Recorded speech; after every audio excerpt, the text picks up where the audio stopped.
What's going on, everyone? Maddock here, and welcome to On the Road to Baki update number 3.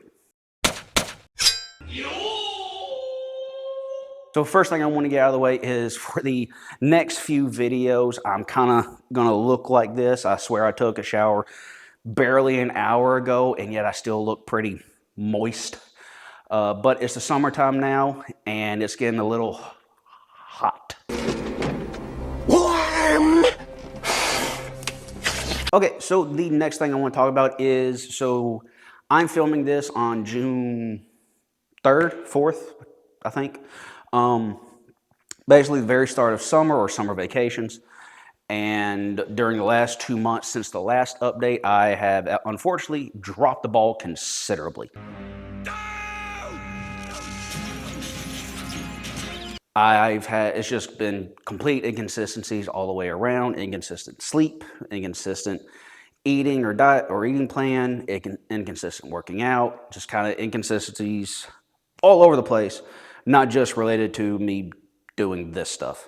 Work hard, study well, and eat and sleep plenty. That is the Turtle Hermit way. Because of that, I haven't gained any weight back, but I've only fluctuated 1 or 2 pounds from the last update, which I was at 192, maybe in 191 point something. At this current moment, I'm still pretty much the same weight, but some physical abilities have been getting better. Slight increases in cardio. I don't have to stretch nearly as much to get kind of the same performance as I do, or whenever we spar in class and stuff, I feel more ready, more able to do some of the things that I used to be able to do more comfortably. But so getting right into our first subject, as always, is our techniques. So if you'll look, I'll have them in different corners or around the screen. For the punches, I'm still doing basic jab and reverse punch. But what I am doing now is, as I said in the last update, we're going from singular techniques to combos to more in line with actual fighting type stuff. So now for this past update, or update 3, is I'm now incorporating a forward step. It's just a simple step where my front foot goes forward. I might bring my back foot up when I go to do the second punch, but I come right back to my original position. You could technically do this going down the floor if you had the space. If you don't, you just do the technique, get back in position, and make sure you're always coming back to your original position, whether you are just moving the front foot or you are moving both feet at the same with each punch. Then that's the thing too. If you're going to move both feet, each punch gets its own foot movement.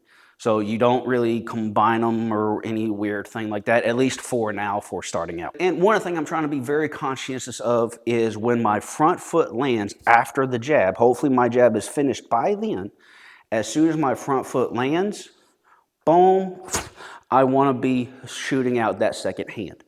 Simply because I don't want any kind of pause or time of interval between one punch and the other. I don't want to punch once, bring this back, and then punch again. Some people might say, well, you want to punch, bring it back so you can maintain some kind of guard.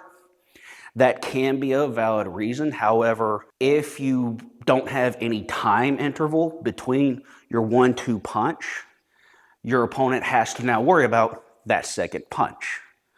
And if you then think, oh, well, what if they slip or move out of the way? Well, hopefully you can kind of track them for that second punch. You're not just punching in any particular direction with no intent or thinking involved. So moving on to kicks. So I'm doing something particularly different from what I'm doing with punches. With punches, I'm still punching in air, pretty much. But when it comes down to my kicks, I am actually kicking a bag. I'm kicking a standing bag, actually. The primary reason I'm using a standing bag really is just so I don't have to wait nearly as long in between repetitions of kicks before I can do my other one. If you use a heavy bag or any kind of bag that hangs, you either have to wait until it slows down or stops, or you have to physically stop it, which can increase the amount of time that you are doing your workout, your training, or whatever by a considerable amount. Let's say even if it takes me twice as long to do it on a heavy bag versus the standing bag, that could be just an extra 5 or so minutes added on top of that, because I'm doing 50 kicks each leg with each kick, so a total of 200 kicks. And on a standing bag, I can get that done relatively pretty quickly. On a hanging bag, it's going to take quite a bit of time that I could be using for working on something else. It's like, and eventually I will wind up making a video on why you should use different types of bags for particular different reasons. And during this phase, I've actually been using this particular bag because it has almost the least amount of water of all the bags that we have. So as you'll see with these two different bags, I have a black bag and a blue bag. The blue one is a technically smaller bag, at least in size and circumference of the actual padding surface. But the black bag has less feel in it, whether it's sand or water. So there's less weight in the bottom, therefore it's more likely to move and come back and reset a little bit easier than the heavier bag. I don't want a whole lot of resistance at this moment while I'm doing my kicks. I want this bag to move pretty easily. After the next phase, I will actually graduate to the blue bag so I can have something with more resistance to work on kicks. Now, for the last few reps of the kicks where I'm going up and down the floor and adding something to it, I want you to pay particular attention to what I'm actually doing. So what I'm essentially doing with both kicks is the first movement, it kind of looks like a punch and might even look like a really sloppy punch. Basically what I'm doing is I'm simulating grabbing someone. Like, so if you look here in the corners, you'll see that I'm first demonstrating that I'm just turning and just doing a punch. If you look at the hand that's out, you'll see it's in a fist. And then I'll actually cup it to simulate that I'm like grabbing someone's hand or something like that. And then the trick is, one, that I want my grab and my punch to look identical. The reason for that is because I don't want them to know that I'm going to grab. If they know I'm going to grab, they can move their hand out of the way, slip around, and then come with some kind of hook or something like that. I do it all the time to people. It's very, very possible. It's because they make the grab look like a grab. You want it to look like a punch as close as possible. That's why the mechanics are exactly the same. So I am going immediately from the grab into whichever kick.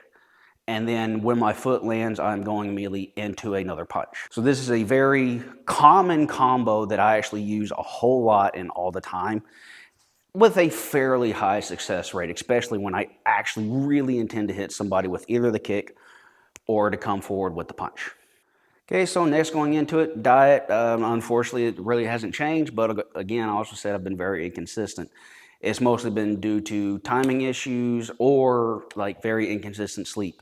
I found that on days to where I don't have to do karate or stuff like that, I will sleep essentially when I get home. I'll probably go to sleep about 8, 8:30, maybe 9 o'clock, and I'll sleep until 8, 8:30, 9 o'clock, and I have to be at work at least by 11.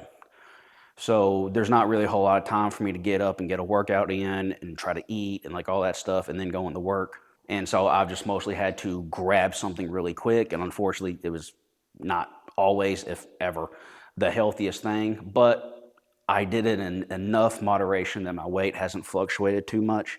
I've still kind of stayed around where I was last time. And then going right into that, exercises, unfortunately, again, very, very inconsistent sleep.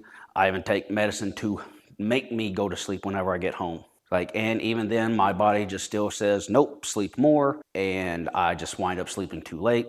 Hard to get a workout in, especially when it's dark. Like I've said, I work out in my barn. It gets dark about 7:30, 8 o'clock, and I just don't have any light to try to go down and work out. Especially the last few weeks, I've been using the space to measure out, cut, and build a shelving unit to go into my house. So that's been taking up a whole lot of room as well. So what am I going to be doing for the next 2 months or for the next update? I'm essentially going to do a repeat of update number 3, phase 3, simply because I just did not do it enough. I need to hammer the things that I'm particularly working on in. I need to get them down and really try to fix myself to be more consistent, more accountable, and just do better overall. And funny enough, me building that shelving unit will actually help me create some space in order to help progress a little bit more on days when I'm not supposed to work out or do heavyweight workouts or do karate. Days off, I'll have some room to do some other stuff, which will be very easy for me to do because I'm a night owl and I generally work nights, so I won't have anything else to do but work out inside my house appropriately. So that is the third update on our Road to Baki series. I'm Matic, and I'll see y'all next time. For the next, so what am I going to do? Slow down.